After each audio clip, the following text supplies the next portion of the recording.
Hey everybody, welcome. This is Mazarine Trays of Wild Woman Fundraising, and welcome to the Name It podcast. Today I am so privileged and pleased to have April Walker of For the People here.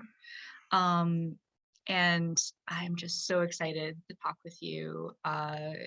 You came to my party at the end of the patriarchy, but you also had a wonderful article in CCF fundraising, community-centric fundraising, about kind of our work culture and how we could do better. I'm really excited to talk with you about all of that. So would you like to introduce yourself a little more? Anything else I missed? Sure.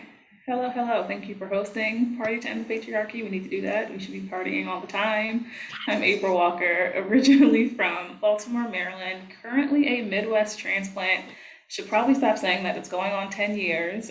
First Chicago and now Cleveland. And all that time I've worked either in or just adjacent to philanthropy in the nonprofit sector, either as a frontline fundraiser in a development office, but I also got a very early start in grant making. So at the same time that I was learning, how a development office runs and what these big special events are where wealthy people are coming and getting dressed up to go out to Navy Pier on a Friday night, I was also evaluating grants through my internship at a foundation in Chicago. And so that sort of started this dual path that I have as a fundraiser, as a grant maker, and then also consulting. So that's been at a philanthropic advisory firm in Chicago, and then more recently at a strategic fundraising firm, and now for myself. So Philanthropy for the People helps fundraisers and grant makers center equity in any of their initiatives, and I'm sure we'll talk a little bit more about that, but very happy to be here. Thank you for having me. Thank you for doing this work. It is not easy work. Sure ain't. Well, let's just jump into it. So in 2020 and 2021, we're speaking at the beginning of 2022, with the murders of George Floyd, Ahmaud Arbery, and Breonna Taylor, and the protests, nonprofit people started to realize they might be a little behind on their anti-racism work. ... We saw a flurry of performative DEI statements. What are you seeing now? Yeah, and I want to take some space to sort of go back to that moment to remind you and I, and also anyone listening, what that moment felt like, right? We were in the sort of peak uncertainty of this pandemic. We did not know what was to come. We had just sort of accepted, oh, it won't be over in 2 weeks. And then there's George Floyd being killed for allegedly having a $20 counterfeit bill, who knows? And the only differentiator there is that everybody was kind of home and had to look at it. It wasn't that Derek Chauvin was more violent than some of his peers or colleagues. It was just that a lot more people were looking at it, and so the sounds got very loud. And the protests that happened nationwide reflected that. And then you started to get emails in your inbox from Nordstrom, from DSW, I like to shop apparently, from your dentist, from your neighbor about, I'm doing this thing, or look, me and my kids are out here. And if you were Black, you got even more of an influx of people trying to let you know that they're thinking about you in this moment. And it was weird. It was weird. It was heavy. It was not anything good. And nonprofits in that as well put out their own statements of, we believe in equity, when they can't even define it, right? So 2 years later, what I'm seeing is a lot of those statements collecting dust. I'm seeing a lot of the statements that folks have made not even get updated. I'm seeing fewer and fewer headlines about DEI in the mainstream or in the sector. Largely, I think there are several of us waiting for bated breath. What will the next moment be? Because we haven't seen any sort of momentum that's continued, as far as I'm concerned, into this year in a truly meaningful or significant way. A little closer to the ground, so away from that 20,000 foot view, I am seeing organizations try new things. I have a client that's doing some caucusing, so they're making sure that there's space for their white team members to come together and have conversation, and their Black folks to come together and have conversations. So recognizing that there's work that needs to happen independently and together. And that's new, and it's messy, and it's complicated, but it's important. So I do see some of that, but overall, What's really loud right now is the silence. So we're back to the point of people not understanding how violent their silence actually is and how urgent these things are. Thank you so much for talking about the silencing that happens under white supremacy and patriarchy. That is a real thing. And I'm really grateful you brought that up. It's very powerful. And thank you for going into that disappointment and sadness and anger, because that's all valid. It's real. Yep. It's real. And I don't want to gloss over that. And if you're a person listening who is also angry, sad, and disappointed in this time, there are still things you can do. And we're going to continue to do it. So Absolutely. we're doing it. So on that note, you talked about DEI statements, collecting dust, DEI, one-off DEI workshop.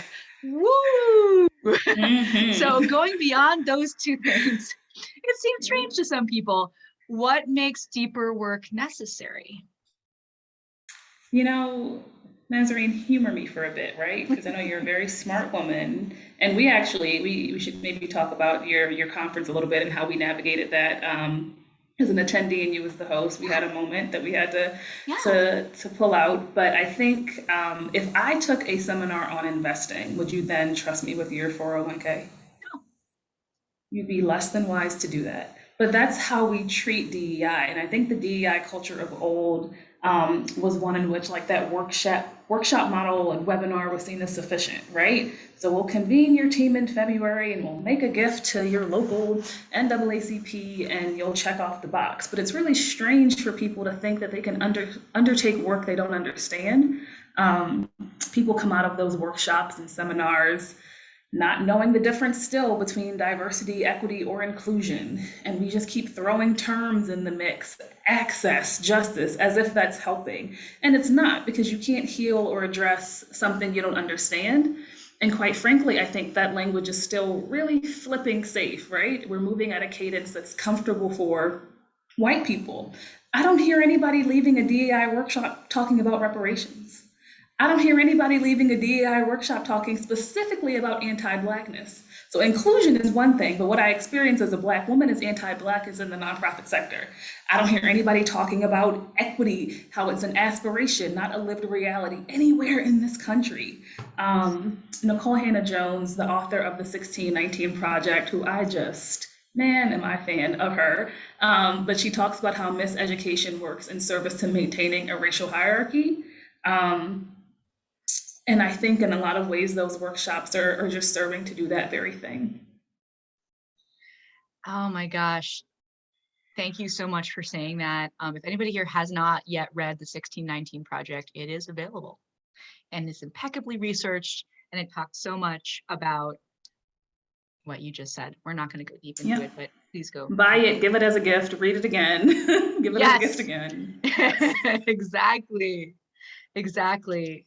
And yeah, let's go into a learning moment for me where I fucked up last year.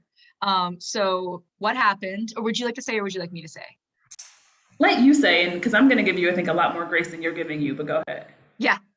Okay.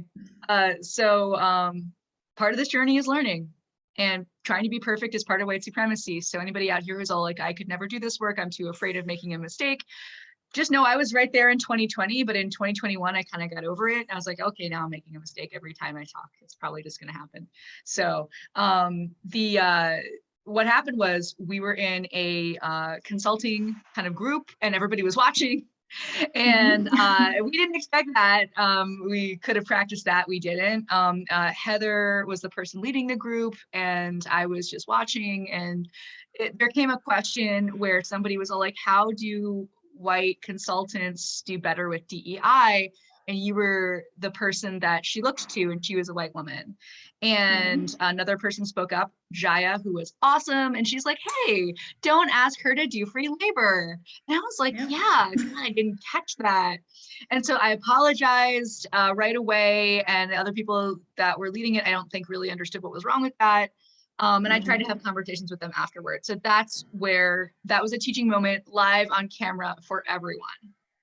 Yes, and I certainly, you can call it a fuck up teaching moment, but how you handled yourself after, I think is the differentiator, right? I think as a Black person, we're in situations like that all the time. And so the saving grace for me was that I had someone else to say it. By and large, if she hadn't been in the room, I probably just would have gone ahead and given out the goods for nothing. And even though I'm an attendee and I'm supposed to be here learning, but I often think too, what would have happened if it was a white woman that said that? Or if it was a white man that stepped into the role that Jaya played to correct sort of the wrong that they were seeing. And there might have actually been a little bit more buy-in or understanding if it came from someone who also did not have a brown skin tone. But I do appreciate sort of your response and your willingness to loop back. And I think that's what's key. So it's nothing that needs to terminate or eradicate a friendship, a relationship, any sort of collegial activity. But I think people just truly need to understand this is really messy. It's really messy. You can be doing good and bad at the same time. And we all are doing that. So yeah, I really appreciate you saying the word messy over and over. And I feel like that's another thing that white supremacy is just like, oh, we don't want it to to be messy. Like, no, it's just gonna be, because we just swim in this soup of this stuff all the time. Yep. Unlearning it is just gonna be a constant thing. Absolutely. And people don't want to accept that. You know, I didn't want to feel uncomfortable. Well, guess what? Gosh, right to comfort is part of white supremacy. Mm-hmm.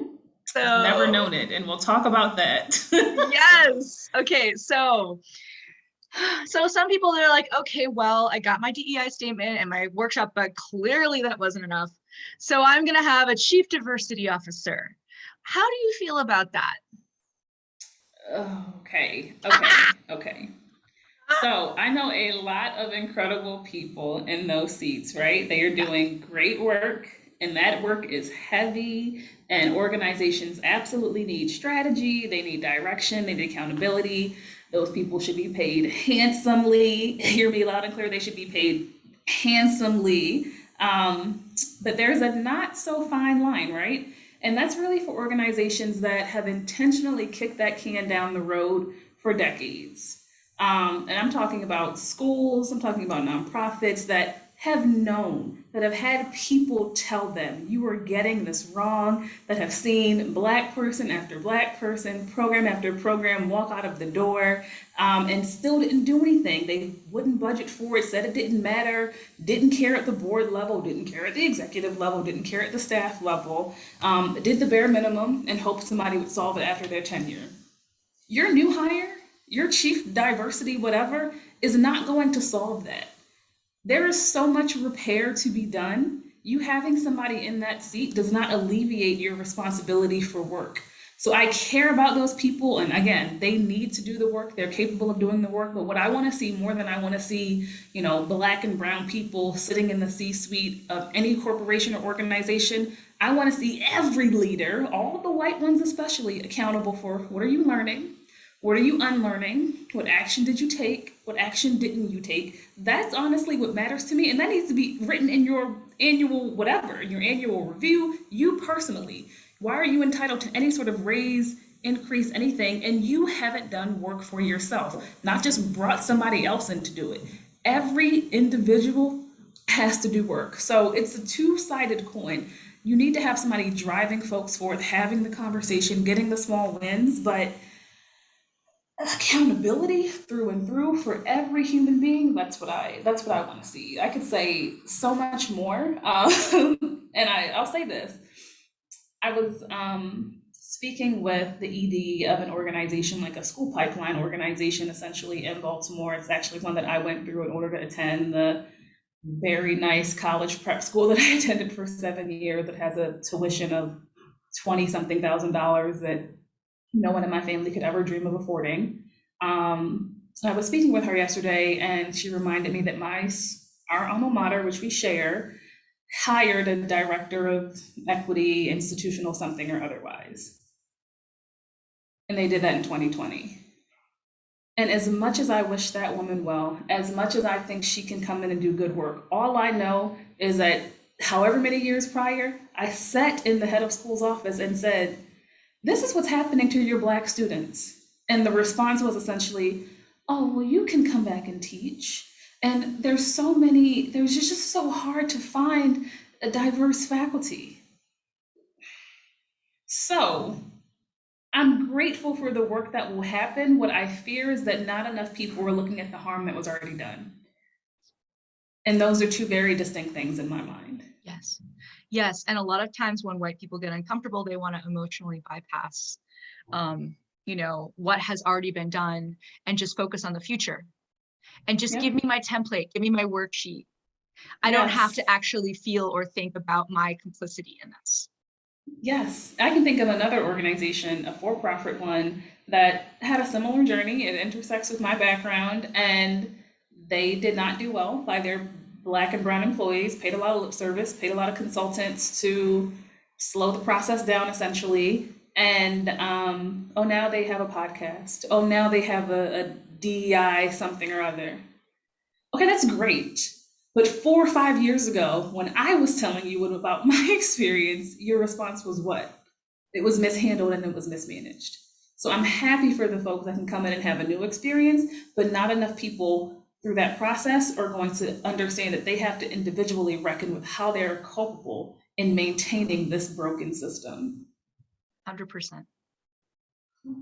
Yeah. So what I'm hearing you say is that every single person who works at this nonprofit or organization or institution needs to have DEI, or however you want to say it, in their job description and have that be a metric that they are measured on. For sure, and especially at the top. It's fascinating to me that you can have a chief financial officer, a chief operating officer, a VP of anything, and this is not a requirement for them.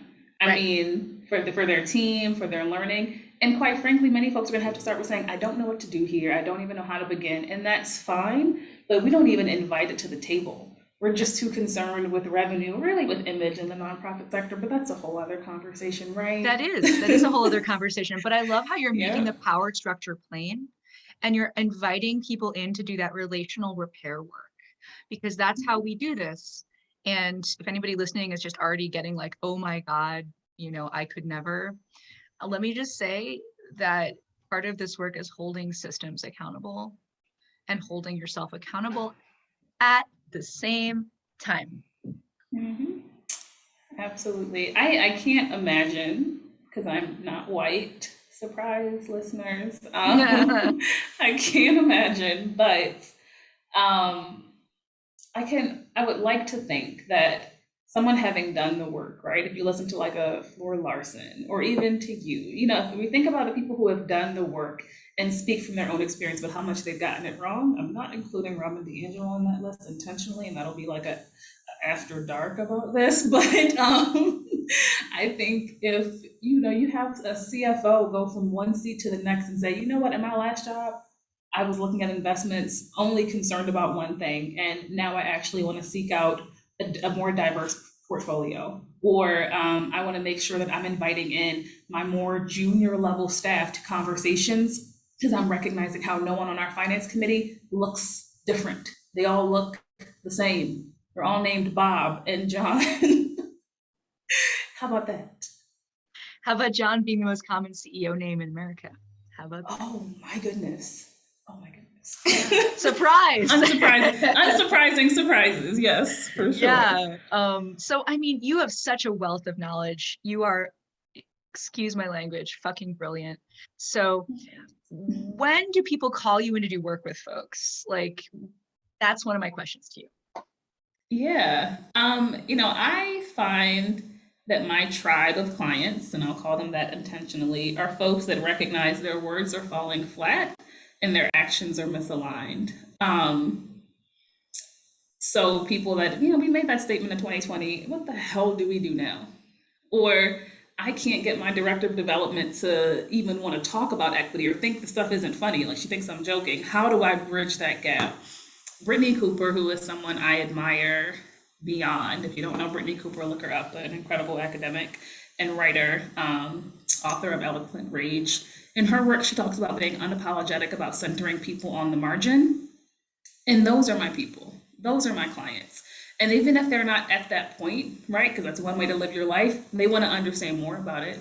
They want to understand, how do we do this? And listen, messy's going to come back up, because that's exactly what it is. It is hard to sit with your family and fundamentally disagree on race. It is hard to sit with your colleagues or anything, and fundamentally disagree on coming up with a strategy that is in support of reparations. But let's forge ahead anyway. We can disagree, it can be uncomfortable, and we can do some work anyway. I think we have a lot of North Star conversations right now. What is our North Star as an organization? What is our North Star as human beings? That's great.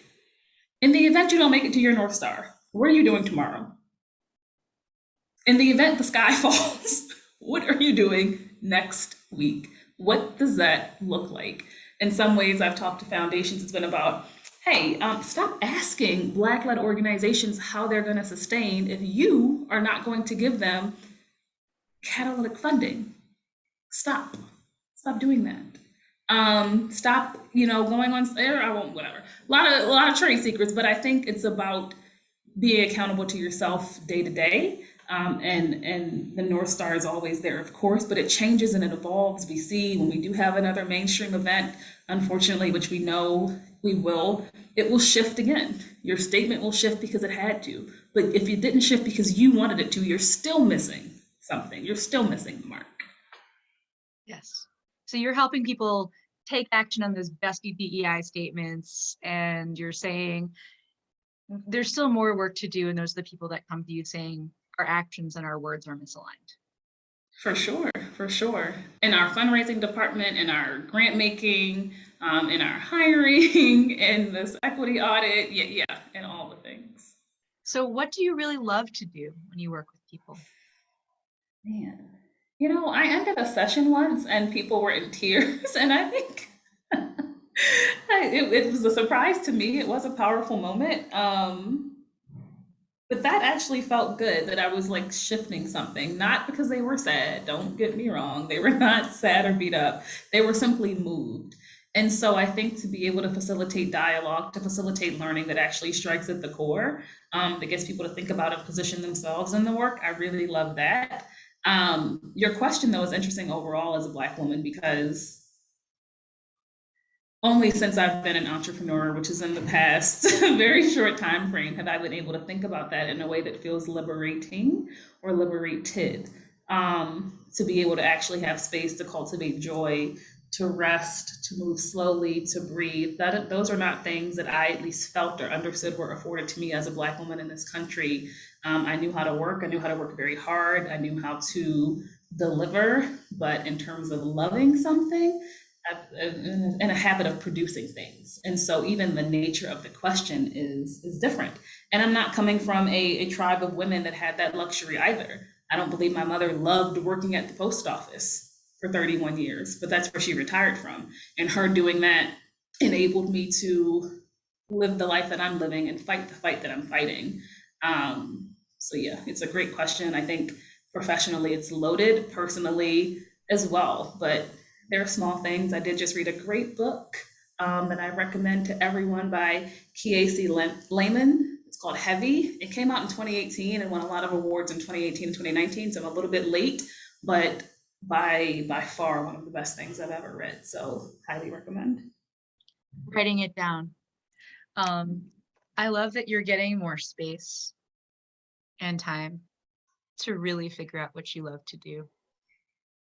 And I mean, we can talk about Misogynoir if you want, you want to talk about that, because that's a real thing. And so for people who don't know, that's bias against Black women. That's what that means, in all the different ways that we do that as a society and as people. Yeah, we are very used to and comfortable with Black women laboring. We are not comfortable with images of Black women in luxury. We're not comfortable with Black women resting. We're absolutely not comfortable with Black women saying no. There's someone in my network who I partner with from time to time, and I've had to emphasize often, as a Black woman, I'm sensitive to X, Y, and Z.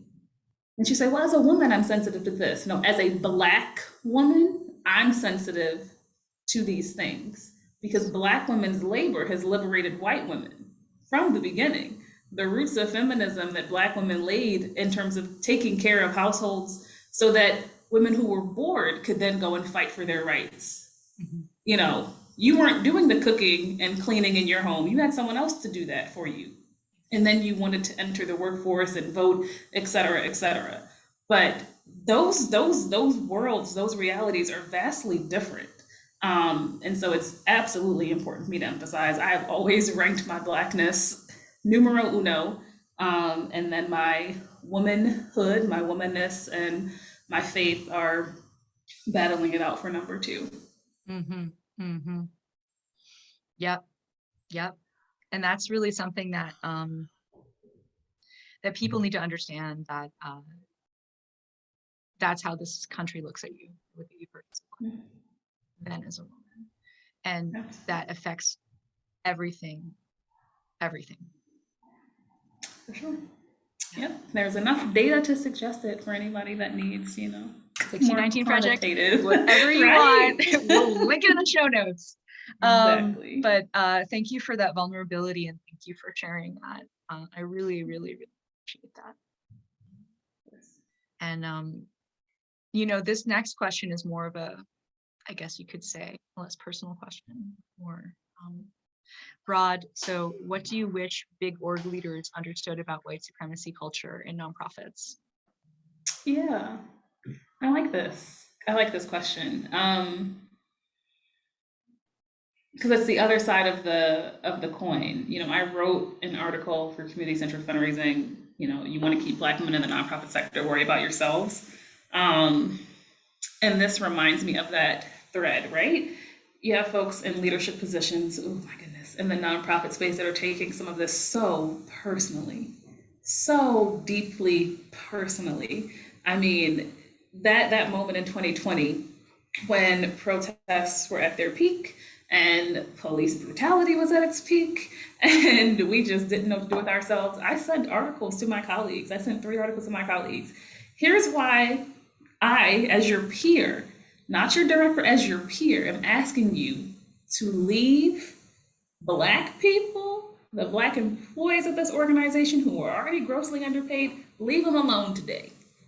Backed it up with some resources, because that's what I do, was nice about it, gracious language. I'm a writer. I'm sure it was a well-crafted email, and I got pushback. But I really care, and they should know that I care. You didn't give a shit how they were doing last Thursday, and people were still outside on the street. Suddenly you care today, and that's supposed to somehow penetrate? What I need people and white leaders to understand is this supremacy is not in the fabric of your organization because you put it there. It's because it's in the fabric of this country. Right? And it mutates. It was COVID before COVID. It mutates and reproduces itself. And that's because we teach an inaccurate, if not altogether just incomplete version of history. So I cringe every time I say, oh, I'm so hopeful. Someone says, I'm so hopeful that the youth will be better than us. Kyle Rittenhouse, and I hate to even say his name, was 17. What youth are you referring to? He, in my mind, is not an outlier, okay? There is a lot of him in this world, but we want to think he's an outlier. He's not. So I wish white leaders understood that it is there and it is going to be there unless you magically shield your organization from the ills of the society that we're in. And as long as it is there and you have people living adjacent to your community, then you are responsible for it. I can't begin to put myself in the shoes of someone who would drive 40 minutes to a low-income community and start to tell those people what to do. That I don't understand. In the same way that somebody doesn't understand why they need more than one DEI workshop, I can't imagine how going from okay, let me paint a better picture. I'll go to the country club down the street and tell them how to manicure their lawns. That's the extent of what it is. Do you even have a right to be here? And if you're going to be here, then you have to commit to the work. Because how safe can this space be if you have not? That's absolutely right. 100%. So, and the funny thing is that our nonprofit sector is basically built on white people saying, I know the answer. I know better than you. Goodness. Oh my goodness. And so my challenge this year is to tell everyone, I don't know anything. I don't know what I'm doing. And I wish more white leaders would do that, because you really have no idea how much is behind that statement when you say it. Yeah.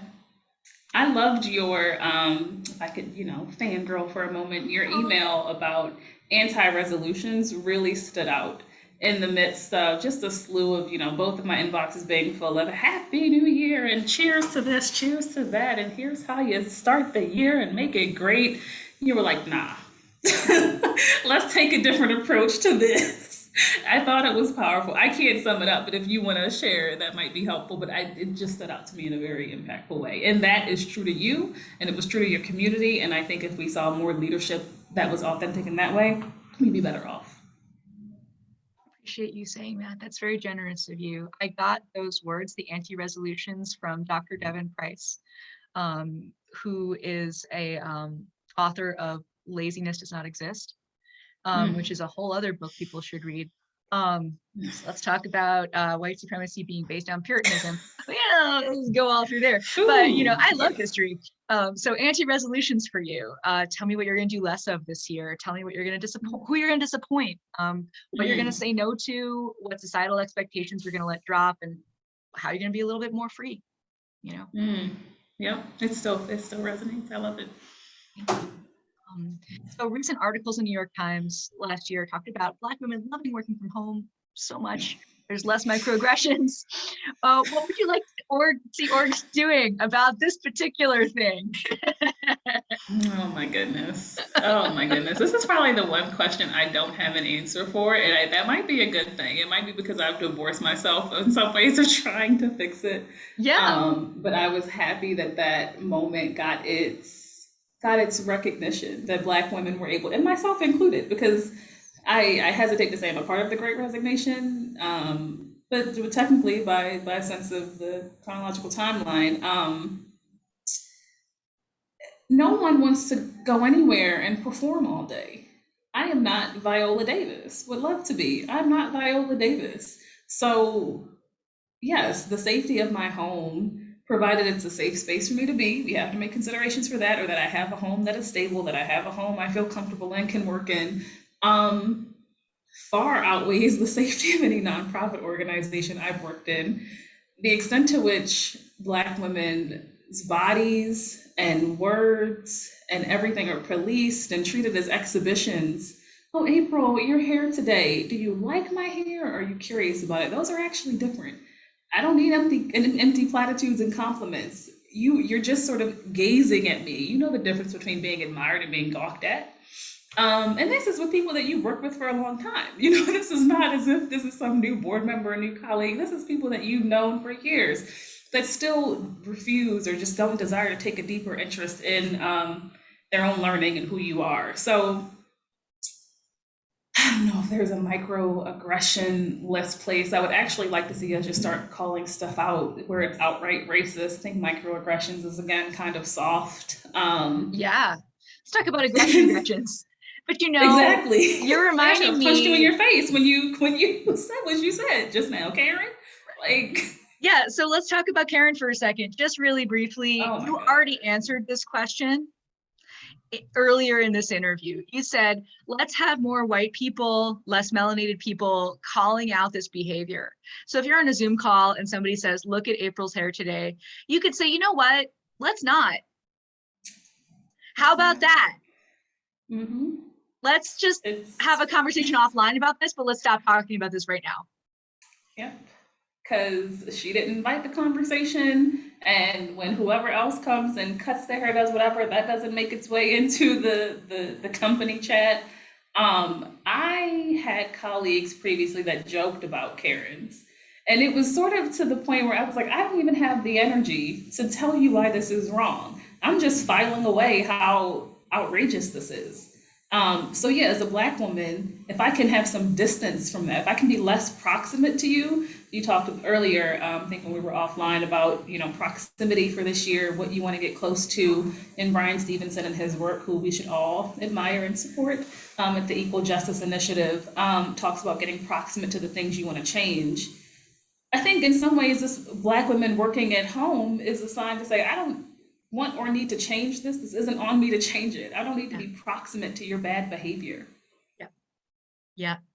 And that's what it is, your bad behavior that goes unchecked. And nonprofits, I don't know if there are stats, so maybe you can enlighten me regarding how few nonprofits have full bustling HR departments. And those aren't even the answer to everything. But when you do experience some of this stuff in the workplace, where do you go? Who do you tell? Yeah, exactly. And I'm just going to take a moment to call myself out here. I used to work at the Urban League, and I had this wonderful colleague. And one day she was wearing a wig, and I'm like, is that your real hair? And she's like, can't you just say my hair looks nice today? And I'm like, I'm such an asshole. Man, oh man. Yep. And I'm like, oh shit, I did it. But this is why I like you. You are learning. I'm learning. Yes.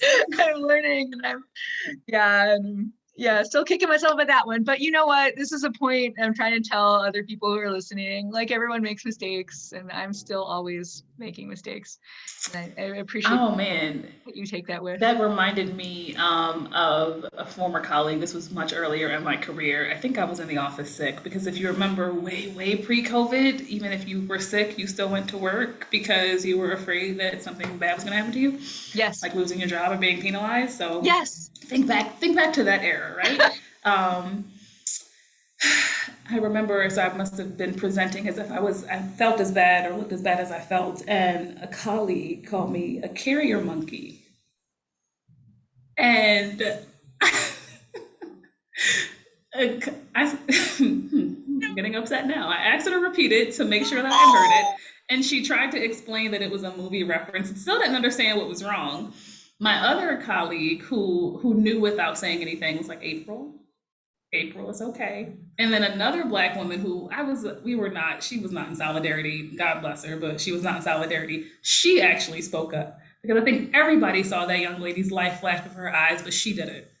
She was like, you might want to stop. And I did pull her aside the following week and said, never again will you use that language with me. And I've gotten much more graceful with my approach now. I think that's why I'm able to be successful in my work. But all of those things sort of live in the body of a person. So in the same way that you remember being on one side of it, I'll never forget that.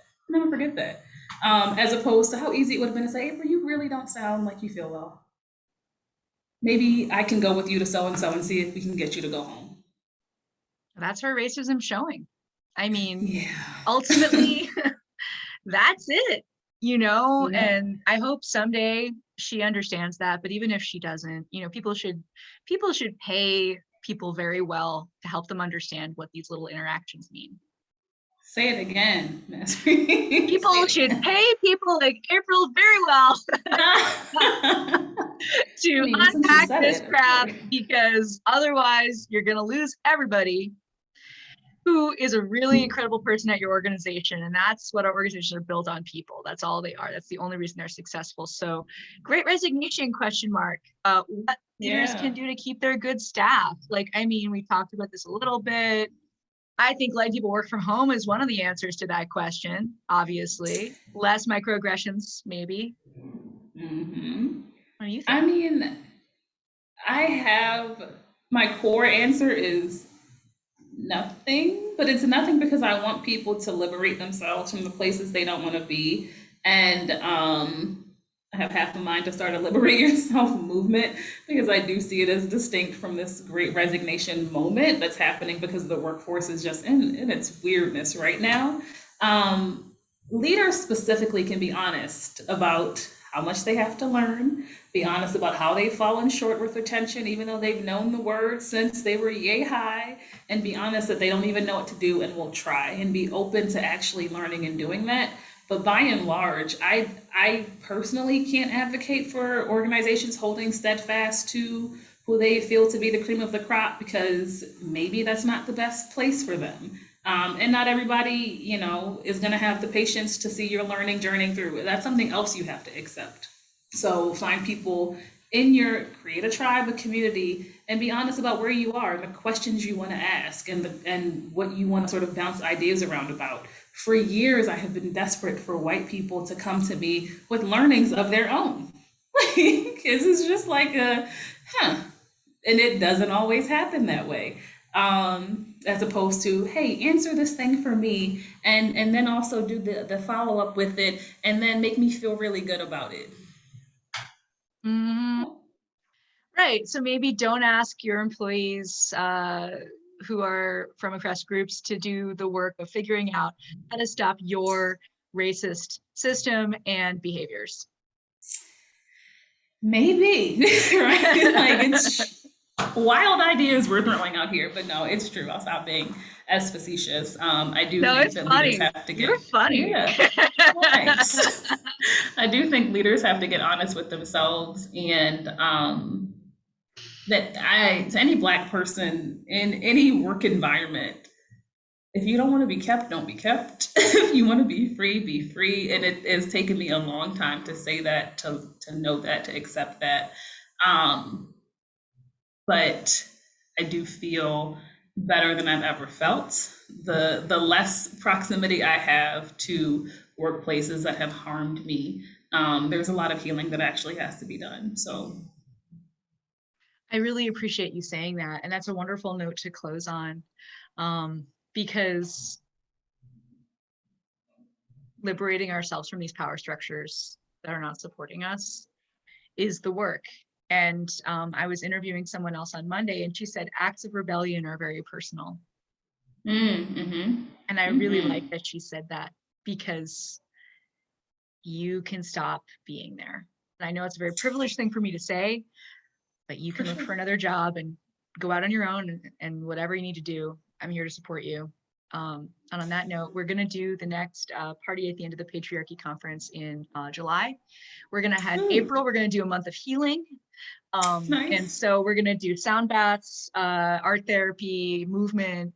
But in April, I hope you will speak for me on some of these Ooh, things. You want to. let's talk offline. Yes. Cool. All right. So people can find you at philanthropyforthepeople.com, philanthropy for the people on Instagram. Anywhere else, anything you want to share that's where people can find you and how you like to work with folks?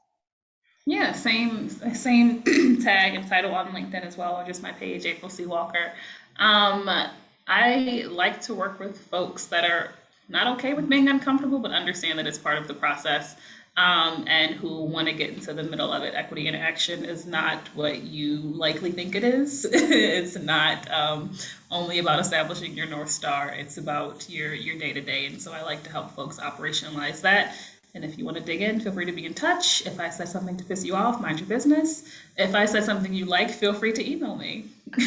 Yes, I love it. I love it. Thank you so much again. This was Of wonderful. I course. really appreciate it. No problem. Thanks for having me.